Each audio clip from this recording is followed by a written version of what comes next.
to Joe Lieberman right now. You know, he was Al Gore's vice presidential running mate back in 2000. But a lot of people don't know that he was an independent senator from Connecticut in the latter part of his career. So he knows how this goes and how it can work. Senator, it's always good and an honor to have you, sir. But I did want to get your take, being in that independent role. Now, you caucus with the Democrats, if memory serves me right.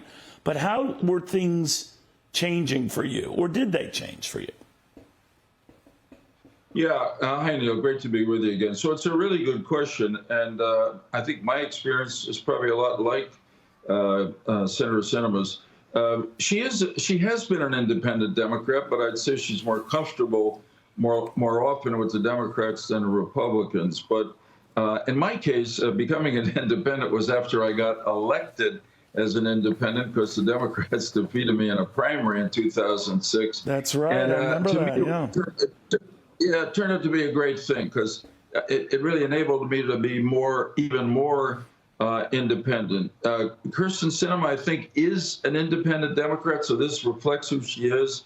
I'd like to think, as somebody who's independent and works on bipartisanship, that it also highlights the fact that most of the American people self-identify themselves as independents, not as Republicans or Democrats. 42% as self-described independents, as opposed to the rest, pretty much evenly divided between Republicans and Democrats. But what your reporter said, I think, may be part of this, which is this is not only comfortable for Senator Sinema, but I think she's sending a message to the liberal Democrats in Arizona and around the country.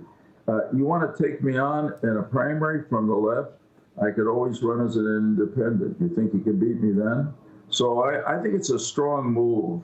But in the end, as I decided, if you want to be able to deliver for your constituents, which I know she does, for the people of Arizona, the rules require you to be in a party caucus. Otherwise, you lose your seniority on all the committees and a lot of your clout. You know, we have now at Sinema, I think, 3 independent senators. And I'm just wondering, it won't change committee assignments. It won't change whose seniority is recognized or not. I get that. But would it give the Democratic majority pause? In other words, would there be a reluctance for Chuck Schumer to go too far left?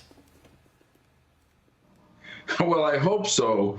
And it might well. I mean, by declaring herself an independent, not a registered Democrat, Senator Sinema is obviously stepping away from the Democratic Party, although she's a member of the Democratic caucus. So I think it's an invitation, for instance, for Mitch McConnell to reach out to her, and when he thinks he might have a chance to get her to get enough extra votes. Remember, it's only 51-49, or now 50-49-1, or 51, whatever. Right. It doesn't take too many.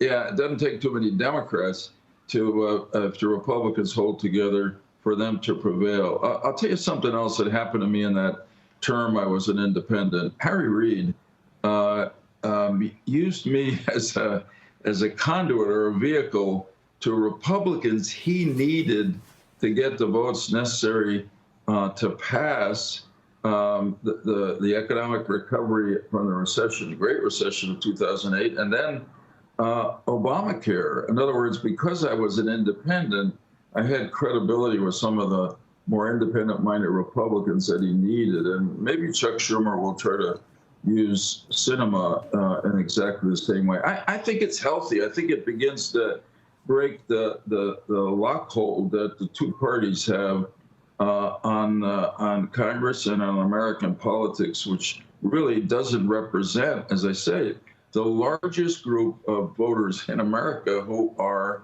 by their own self-description, independents. Well, you've always been your own man, Senator. I will give you that, my friend. Thank you very much. Very good seeing you again. Thank you. I know you don't have time, but some other time I'll sing my chorus of My Way, just to show you. I wish we could have more time to hear that, but maybe another time. Senator, it's always good having you on. Okay. Thank you very much. Take care. Joe Lieberman. Maybe I saved you, America. I saved you on that. I don't know if I really did.